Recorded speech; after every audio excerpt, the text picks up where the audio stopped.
चला धाबा स्टाईल शेवग्याची भाजी बनवू। त्यासाठी शेवग्याच्या शेंगा स्वच्छ धुवून कट करून घ्यायच्या। कांदा टोमॅटो पण ग्रेव्हीसाठी कट करायचा। एका पातेल्यामध्ये पाणी टाकून शेंगा शिजवण्यासाठी ठेवायच्या।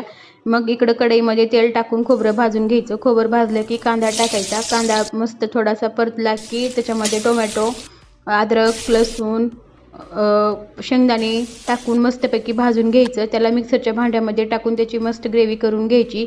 कढईमध्ये लगेच 2 चमचे तेल टाकायचं। त्याच्यामध्ये जिरे, मोहरी, कढीपत्ता टाकून कढीपत्ता तडतडला की ग्रेव्ही टाकायची। त्याला तेल सुटेपर्यंत भाजायचं। पुन्हा आवडीनुसार तिखट टाकून घ्यायचं लाल, काळा मसाला, हळद टाकायची, चवीनुसार मीठ टाकून मस्त ग्रेव्हीला तेल सुटेपर्यंत भाजून घ्यायचं। तेल सुटलं की त्याच्यामध्ये शिजवण्यासाठी ठेवलेल्या शेवग्याच्या शेंगा पाण्यासोबत टाकून द्यायच्या। गरम पाणी टाकायचं। 10 मिनिटासाठी त्याला झाकून ठेवायचं। 10 मिनिट झाली की कोथिंबीर ॲड करायची। मंडळी, आपली भाजी रेडी आहे। या जेवण करायला। व्हिडिओ आवडल्यास लाईक, फॉलो, सबस्क्राईब